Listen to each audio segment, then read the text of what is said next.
하늘나라 상급과 심판대 앞에서 우리가 심판받는 원리 네 번째 강의입니다. 우리가 죽으면 백보자 심판대 앞에서 생명책과 행위의 책에 따라서 심판을 받게 됩니다. 생명책에 이름이 기록되지 않은 사람은 불못에 들어간다고 했습니다. 그리고 그 다음에는 이제 면류관, 상급에 관한 문제입니다. 그러니까 다시 말하면 우리가 성경을 볼 때는 첫째, 어떻게 하면 구원받을 수 있을까?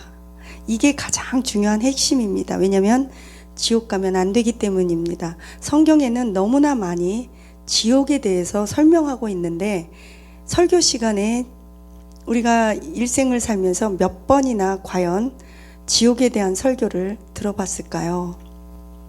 우리가 몇 번이나 과연 천국에 대한 설교를 들어봤을까요? 우리가 몇 번이나 과연 예수님의 재림에 대한 설교를 들어봤을까요? 설교 시간에 훌륭한 목사님들께서 좋은 훌륭한 말씀을 많이 전하는 것을 저도 많이 들었고 그렇게 양육받았습니다.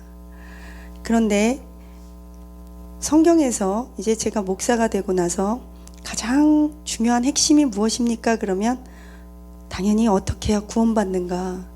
한 명도 우리 교회 성도들, 우리 교회에 발을 딛는 자는 절대적으로 지옥은 면해야겠다. 지옥은 가지 말게 해야겠다. 가장 좋은 목사는 따라서 교회에 발 딛는 우리 교회 성도들이 어떻게 해서라도 한 명도 지옥 가지 않도록 모두가 다 천국 갈 수 있도록 인도해야 하는 그런 막중한 책임이 있고 그런 목사가 좋은 목사라고 생각합니다. 마치 석류처럼 목사는 어떤 존재냐, 이 목사의 그 옛날 대제사장 밑에 석류 방울 같이 있잖아요. 이게 뭐냐면 석류처럼 아주 단단하게 성도들을 싹 예수님의 보혈과 하나님의 말씀으로 싹 싸서 천국으로 다 그들을 입성시킬 수 있는 그 알곡 만드는 그 좋은 목사님은 그런 목사님이 아닐까. 그걸 위해서 기도하는 그런 설교를 하는 그래야겠다는 생각을 해봤습니다. 그럼 그 다음에 두 번째 좋은 목사님은 뭘까? 성경을 볼 때 두 번째 중요한 것이 있습니다. 첫 번째는 구원의 문제요. 두 번째는 상급의 문제라고 생각합니다. 천국에 가서 하나님은요, 제가 저를 이렇게 가르쳐 주셨던 원동현 박사님께서 저에게 해주셨던 말씀이 있어요. 하나님은 이 세상에 놀라운 영적인 하나의 비밀을 감춰뒀어. 그게 뭐냐면 네가 이 땅에서 70년 혹은 80년 몇 년이 됐든지 간에 네가 이 땅에서 사는 그 짧은 7, 80년 사는 그 시간을 어떻게 살았느냐에 따라서 너의 천국에서의 영원한 삶의 질, 그 천국의 영원한 삶을 결정짓겠다. 하나님은 그 놀라운 비밀을 감춰두셨대요. 그래서 그렇게 열심히 원동현 박사님도 정말 훌륭한 분이신데 그렇게 열심히 일을 하시고 사명 감당하시는 것을 제가 보았습니다.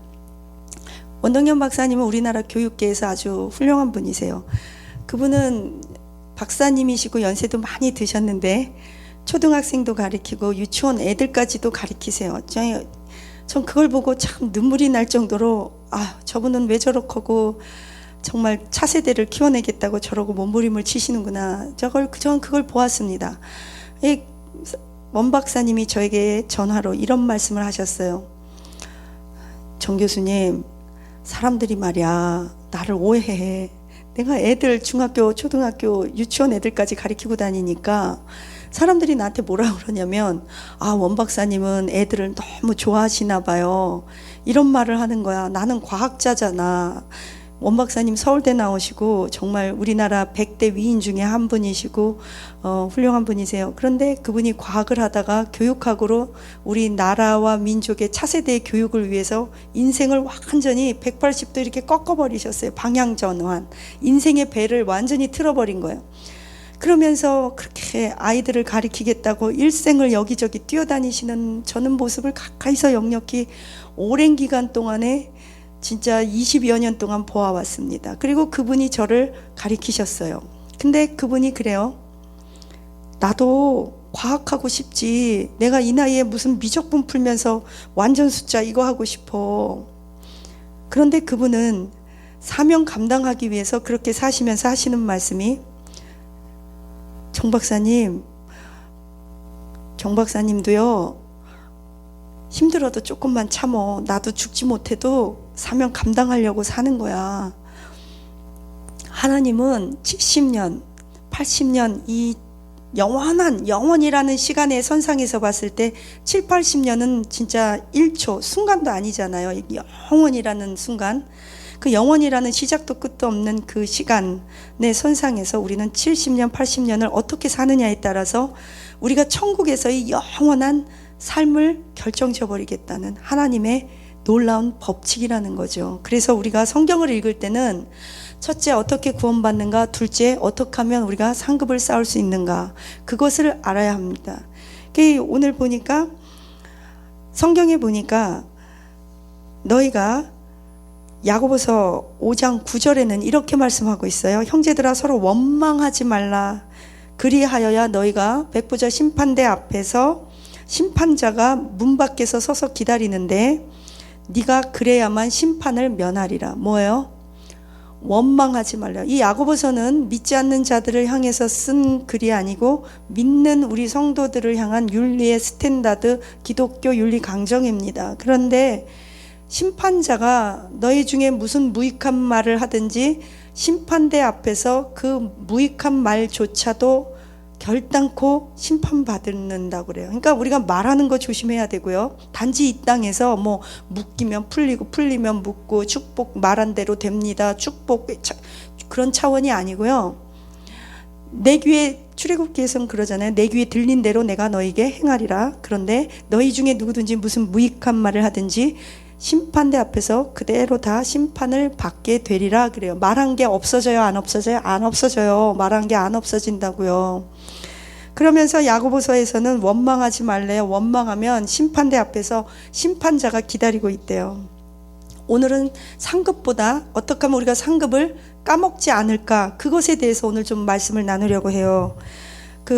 고린도후서 5장 10절에 보니까 이는 우리가 다 반드시 그리스도의 심판대 앞에서 나타나게 되어 각각 선악간에 그 몸으로 행한 것을 따라 받게 하려 함이니라. 뭐예요? 우리가 몸으로 행한 그대로 선악간에, 잘했든 못했든 선하든 악하든 간에 몸으로 행한 그대로를 심판대 앞에서 다 받는데요. 어디에? 고린도후서 5장 10절에 나왔어요. 그렇다면 얼른 머리가 좋은 분은 빨리 회개해야 돼요. 하나님, 이 손으로 나쁜 짓 하고 게으르고, 하나님 선한 것을 알면서 행하지 않는 것도 죄라고 그래요. 하나님, 게으르고 나태한 나의 손을 용서해 주세요. 하나님, 우리의 음란한 것들, 이 손이 도둑질한 거, 이런 거 저런 거 생각나는 대로 하나님 빨리 회개하시기를 예수님의 이름으로 축복합니다. 심판대에 그대로 기록되어 있대요. 자, 그 다음에 마태복음 12장 36절에서 37절입니다. 말이여, 내가 너희에게 무슨 말하노니 사람이 무슨 무익한 말을 하든지 심판날에 이에 대하여 신문을 받는데요.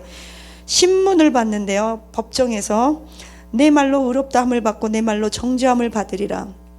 네가 말한 대로 너는 의인도 되고, 네가 말한 대로 너는 죄인도 되고 정죄함도 되고, 상급 받은 거 깎아먹기도 하고, 아마 어떤 손익 계산이 있을 거예요. 하나님의 방법에 의해서. 저는 정확히 모르겠지만, 그러니까 중요한 것은 말한 것이 없어지지 않고 심판대 앞에서 신문 받는데요. 자, 첫째 행위에 따라, 둘째 말에 따라, 셋째 원망하지 말고, 넷째 누가복음 12장 22절에는 감추인 것이 드러나지 않을 것이 없고 숨긴 것이 알려지지 않을 것이 없나니, 하나님 앞에서는 우리의 생각도 다 기록되고 있다는 거죠.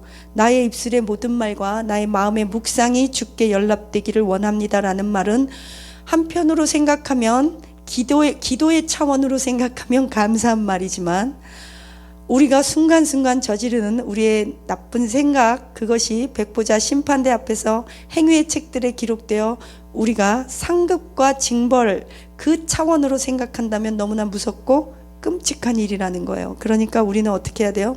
한마디로 말하면 말 조심하고 생각 조심하고 행동 조심해라. 네. 우리는 그야말로 예수 그리스도를 통해 구원은 받았지만 그 다음이 더 심각하다니까요. 그 다음에 우리는 이제 또 요한복음에 보면 우리는 예수님은 포도나무에 우리는 가지예요. 그 열매를 따라서 하나님께서는 심판을 하세요. 그러니까 긍휼의 열매를 맺으면 긍휼이 없는 자에게는 긍휼 없는 심판이 있겠고, 원망하면 심판자가 기다리고 있고, 그래서 우리가 사람들한테 정말 뭘 하는 게 굉장히 무섭고 떨리는 거예요. 물론 그렇다고 해서 누가 나를 뭐 원수를 사랑하라고 했다고 해서 나를 죽이려고 하는데 오른뺨을 치면 왼뺨도 돌려 대렸다고 해서 그냥 멀거니 있다가 살해당하고 빼앗기고 그러라는 말이 아니에요. 그것은 또 다른 차원이에요. 성경에는 오리를 가자 하면 심리를 가라고도 했지만 불의한 자, 악인들, 나쁜 사람들과는 시편 1편에 보니까 그들과 앉지도 않고 먹지도 않고 오만한 자의 자리에 서지도 않는데, 그러니까 오리를 가자면 심리를 갈 사람이 있고 어울리지 말아야 될 사람이 분명히 있는 거예요. 그렇기 때문에 우리가 겸손과 거만 그 차이가 있듯이 또 원수를 사랑하는 것과 용서하는 것과 이렇게 원망하는 것은 또 차이가 있는 거예요. 그렇기 때문에 우리는 뱀처럼 지혜롭고 비둘기처럼 순결해야 하는 그런 막중한 책임이 있다는 것이죠. 참 어려운 일입니다. 옛날에 어떤 책을 봤어요. 책이 아닙니다. 죄송해요. 유튜브에서 김희식 교수님일 거예요. 카이스트 교수님, 인공지능 뇌과학자인데 그분이 이런 말을 해요. AI 인공지능이 이제 굉장히 급속도로 개발되고 있습니다. 그래서 어쩌면 우리가 흔히 보는 로봇 영화, 그 로봇가 미래 사회에서 인간들과 전쟁을 하는데 그 로봇들이 인간을 죽이기로 결정합니다. 그 이유는 인간 너희들은 책에는 좋은 말, 좋은 글을 다 써놨다. 그리고 설교하거나 이런 강의 때 자녀들에게 너희들은 좋은 말을 참 많이 하고 좋은 말로 시도 짓고 좋은 말로 도서관에 보면 엄청 좋은 말들을 다 책으로 만들어 놨는데 인간 너희들은 너희들이 행한 대로 하지를 않는다. 인간 너희들은 너희들의 말들이 너희들 스스로를 얽어맸다. 따라서 우리 로봇들이 너희 인간들을 이제 심판하고 처단하기로 결정했다. 그러면서 인간과 로봇가 이렇게 전쟁하는 그런 얘기를 들은 기억이 납니다. 우리는요 퍼펙트하지 않아요. 우리는 기계도 아니에요. 우리는 로봇도 아니고요. 손발이 강철 같지도 않고요. 우리는 조금만 일하면 피곤하고요. 우리는 연약해요. 우리는 성경은 이렇게 써 있어요. 근데 이렇게 하는 거 우리 힘으로 안 돼요. 누가 도와주셔야 돼요? 성령님, 하나님, 예수님이 우리를 도와주셔야 돼요. 우리는요 이미 연세 드시면 온몸이 아프고요. 우리는 화가 나면요 너무 고통스럽게 하고 너무 원수들이 우리를 압제하고 들들들 볶고 억울한 일 많이 당하고 누명 쓰이고 뺏기고 정말 누구처럼 성추행 당하고 두들겨 맞고 그러잖아요. 그러면 거기에서 악쓰지 않을 사람 없어요. 우리는요 간증 때 뭐 대단한 것처럼 간증하고요. 우리는 막 다 어떤 시련도 이길 것처럼 말하지만요. 막상 그 내가 한번 겪었던 고난이 또다시 찾아오면 우리는 그때 두 번째 고난은 이길 수 있을지 없을지 그거 아무도 장담 못해요. 우리의 고난은 날마다 새롭습니다. 어저께 밥 먹어서 배부르다고 해서 오늘 아침 눈 딱 뜨면 우리의 배꼽 시계는 여전히 알람을 울리면서 먹어 더 먹어줘야 돼. 배꼽 시계는 늘 꼬르륵 꼬르륵 그래요. 우리는 또 먹어야 되고 씻어야 되고 먹기 위해 또 돈 벌어야 되고 우리는 이 힘겨운 것을 쳇바퀴 돌듯이 해야 되는 육체의 장막이 있어요. 이것을 극복할 수 있는 것은 믿음입니다. 연약해도 끝까지 가세요. 하나님 생각나는 대로 회개하시면 될 것 같아요. 하나님은 우리의 동기를 아시니까 우리의 연약함도 아시고 뭐가 죄인지도 사실은 모르잖아요. 우리는 하나님의 스탠다드 기준이 이만큼 있는데 성경은 그러잖아요. 율법 있는 자는 율법으로 망하고 율법 없는 자는 율법 없어서 망하고 우리는 오호라 다 망하게 된 존재들이잖아요. 어떡하라고요? 예수님 십자가 붙잡고 아는 만큼 할 수 있는 만큼 최선을 다해서 최선을 다하는 그 자체가 하나님의 기쁨 될 줄로 믿습니다.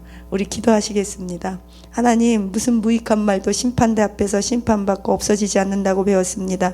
사람들을 원망해도 안 된다고 배웠습니다. 우리의 생각이 없어지지 않는다고 배웠습니다. 우리가 몸으로 행한 그대로 신문을 받고 심판받는다고 배웠습니다. 말한 것이, 행동이, 생각이 다 하나님 앞에 기록되는 것을 배웠는데, 하나님, 우리는 할 수가 없어요.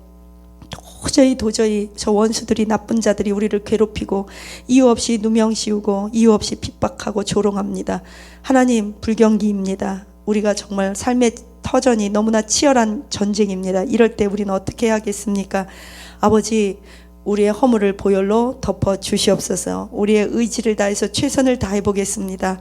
부족한 것, 못하는 것, 실수하는 것 날마다 용서하시고 새롭게 하시고 깨닫게 하옵소서. 그래서 백보자 심판대 앞에서는 예수님의 보혈로 다 가려주셔서 하나님, 우리 잘한 것 하나님께서 기억해 주시기를 원합니다. 감사하며 예수님 이름으로 기도합니다. 아멘.